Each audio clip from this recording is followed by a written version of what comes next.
This is pretty hilarious stuff. Shouts out to this Twitter account, Goriopai, for compiling this screenshot. This tweet has over 1,000 likes, and I'm not kidding. When I hit record, it had like 990. So from the time I hit record and the few seconds to now, it shot up at least 10, so that's pretty cool. Anyways, the tweet says, "The absolute state of normie Twitter. Seethe harder. No one will ever donate to you like people do to them.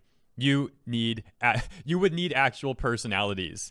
Now, I don't want to blow this out of proportion. There's only a few tweets here. I'm gonna show you better. Hold on. There's only a few tweets here. There's like 5 or 6 tweets. They're not getting that much engagement.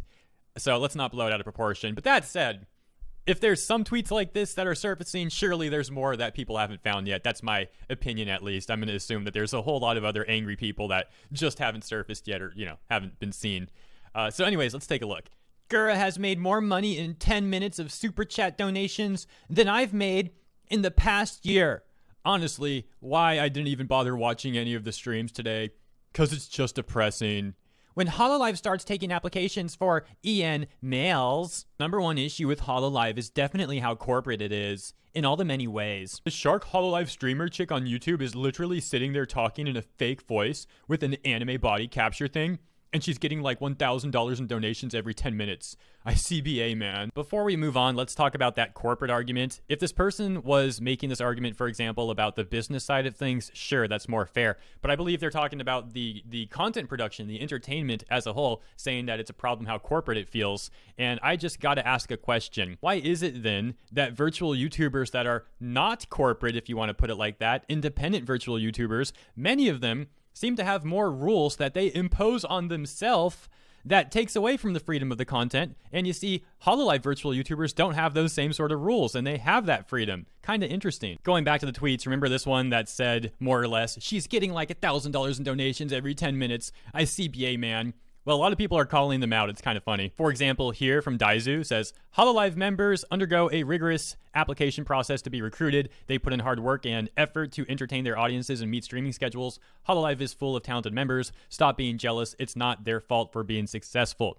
Now, if you don't know this about Twitter, and I think most people do, but if you don't, a lot of the people on Twitter, at least a lot of the vocal ones that complain about things, are the same types that want like government handouts and never want to work and want everything done for them for free, like all this sort of stuff. I would like to end with this tweet though, because there are some comments spreading misinformation, and hey, I'm equal opportunity, man. I'll just call it how I see it. I don't like misinfo. So this tweet is talking about the super chat earnings for the recent Gawr Gura live stream, and it says $15,472.71 plus, and that's just for 1 day of streaming. Hashtag HololiveEN. And here is some of the misinformation. We scroll down and take a look at this. This person says, you have to remember that YouTube takes 20%, then Hololive takes 50%. So first of all, no, YouTube takes 30%, not 20%. The only caveat is if YouTube worked out some agreement with Covercore behind the scenes. However, that information would not be disclosed, and this person would not have that information. So I'm inclined to believe this person just has the wrong info here. They also say, then Hololive takes 50%, and this is my speculation here. I believe this claim comes from a Coco live stream where she said something along the lines of she only gets 50%. I forget the full context of it, but I've seen a lot of people floating this number around, and that's the source they say.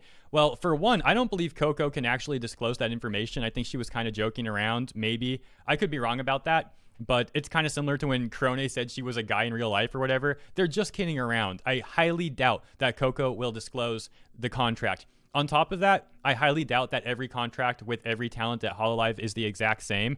Most of them probably are the same.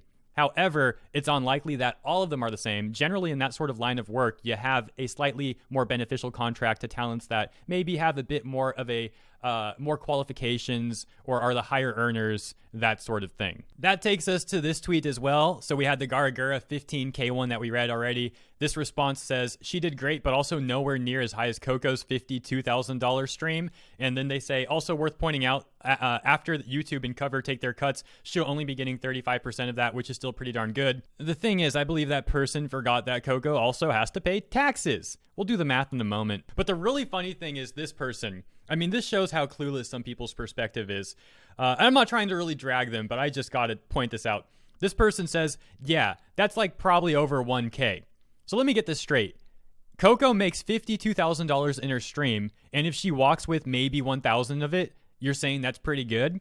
That's terrible. That is beyond terrible. She would be getting taken for a ride in that contract. Oh my gosh, would she need an attorney if that's what was going on here? And they might say, you know, $1,000 is pretty good to make in a day. Sure it is. But the full context of this is that she had worked and made $52,000. If she only walked with 1K of that, well, you know what I have to say. So the point of this part of the segment is not to call anyone out in particular. It's just to say, more or less, question what you read online and also what you hear online. That includes what I say as well. I don't get everything right either. So that's my 2 cents. You know, just be sure that you don't take everything at face value at times, like especially when you're reading these rates and things like that. So let's do some math here. Let's just take $10,000 because it's easy. We're talking about percentages anyways, so the point should still stand. So this person says that after everything is taken out, her earnings should be 35%. Well, 35% of 10,000 would be 3,500, right? If we go with the 50% Hololive thing, which I'm skeptical about, but we'll go with that for argument's sake for now. So let's just say 10,000 minus 3,000, that's YouTube's cut. Let's say then Hololive takes 50% of that 7K figure, because I do believe Hololive gets their cut after YouTube does. I'm very confident about that being the case. So then you take another 3,500 from there. So this person is then thinking that Coco would walk with 3,500. That's not the case though, because then she actually has to pay taxes on that figure. The taxes are probably around 20%. So 20% would then take out another 700. So you have 3,500 minus 700. Now, I don't know if there is a self-employment tax in Japan. If there is, you're probably going to shave off about another 400 of that figure if they have a self-employment tax like we have here in the US. But the point is, man, out of $10,000, she would make about $2,800 based off the 50% Hololive figure. That, again, I dispute, so I'm not saying this is accurate. I'm just trying to bring some perspective into, some perspective here. I mean, that's crazy. You make 10K, you only walk with 2,800 or so. That's rough. What I'm getting at is these girls work hard, man, and they make a lot of money, but there's a lot that goes on behind the scenes that people don't know about. It's not all sun and rainbows or whatever they want to say. There's a lot of struggles behind the scenes, man. And to be fair, a lot of you know about that as well. Again, though, I do see misinformation thrown around quite often. So just some food for thought. Okay, that was a lot of finance. So let's end the video with some more laughs, taking a look at the salt. This person says, oh, again, the context now is going back to the tweet about Gawr Gura's 15K or so earnings. Here are the quote tweets. What the heck is wrong with these simps, man? So I guess Gawr is calling them shrimps, which is actually really funny. I like that because like 6 months ago, for those of you that might remember if you were around the channel then, we were having like weird stuff going on YouTube with the word simp. It was like they didn't like it back then or something. I don't know what was going on. So I started to say shrimp instead.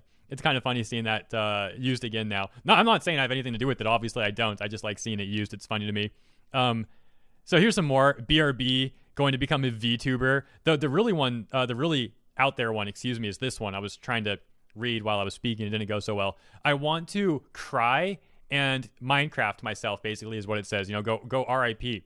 Wow. You know, instead of being happy for this person that they're making a lot of money, and instead of you seeing this as an opportunity to maybe also work harder and make some more money or whatever, like however you want to put it. Look, I'm not sitting here on my high horse or whatever. I know life can be hard. The point is, though, if you just look at what someone else is earning and their success and you get like mad and you want to end yourself, you are the problem. Gawr is not the problem. You are your own problem. I actually didn't plan on ending the video here. I wanted to kind of look at some more of those, but that seems like a good place to end it off on, right? I think. Hopefully you enjoyed. Let me know what you think in the comments below. Like button helps out. Thank you for tuning in, and I'll catch you in a few hours for the third segment. Peace.